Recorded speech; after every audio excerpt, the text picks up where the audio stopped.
আসসালামু আলাইকুম রহমতুল্লাহ। প্রিয় বন্ধুগণ, নবী করিম সাল্লাল্লাহু আলাইহি ওয়াসাল্লাম হাদিস শরীফের মধ্যে বলেন, মাউ সামাতা নাজা, যে ব্যক্তি চুপ থাকে সে নাজাত পা। প্রিয় বন্ধুগণ, মাহে রমজান মাস পাইলাম। মাহে রমজান মাস পাইয়া আমি চুপ থাকলাম না, অযথাই কথা বললাম, মানুষের গিফত গাইলাম। তবে আমার যে কী পরিমাণ ক্ষতি হচ্ছে এটা তো আমি বুঝতে পারতেছি না।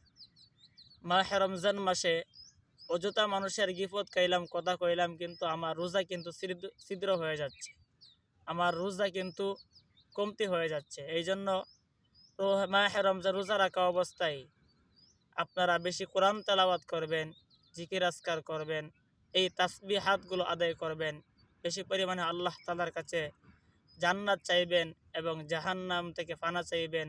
আস্তাগফিরুল্লাহ, আল্লাহ তাআলার কাছে গুনাহ মাফ চাইবেন এবং বেশি পরিমাণে কালিমাহ তয়্যিবা পড়বেন। আল্লাহ তাআলা আমাকে এবং সকলকে বোঝার এবং আমল করার তৌফিক দান করুন।